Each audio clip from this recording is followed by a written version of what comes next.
Apakah hukum tarik duit alam gaib jadi duit RM, lepas tu kita guna dia alam nyata untuk nafkah kehidupan? Baik. Dia kata apa hukum tarik duit di alam gaib, kemudian duit itu kita belanja di alam nyata. Persoalannya, adakah ada duit di alam gaib itu? Beberapa orang yang sudah melihat, mereka pernah melihat harta kekayaan seperti mah dan duit ketika mereka termasuk ke alam jin, alam bunian. Tapi tidak boleh dibawa keluar untuk alam kita. Kehidupan mereka lain dan kehidupan kita lain. Yang jadi tarik-tarik duit ni, belum ada lagi yang kaya. Faham lagi?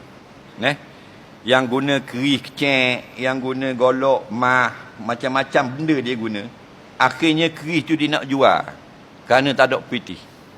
Kalau mu boleh tarik daripada alam gaib, mu tak susah dah dan tak bising dah. Jadi kaya-kaya.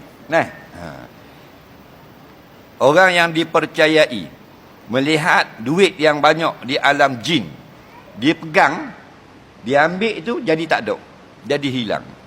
Sama ada benda itu hanya hakikat pada alam jin ataupun pandangan matanya sahaja. Cuma hak jadi kebenaran untuk kita sandarkan, tidak ada lagi orang yang tarik duit ni kaya, tak ada. Dan kan tarik duit ni waktu beg duit. Yang ada dalam YouTube, tapi itu edit. Tak. Duit tu beg kat celah atak semua tu edit belaka. Di Indonesia banyak. Video-video tarik duit ni banyak sana. Tapi nampak dah edit. Kita orang kampung tak tahu kalau tu beg duit dah. Digunakan Green Studio. Pasal lah.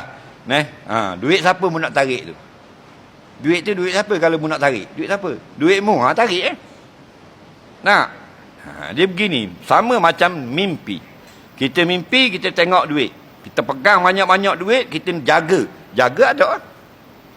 Kerana kita tadi alam mimpi. Bila jaga alam syahadah, tak ada. Tak betul.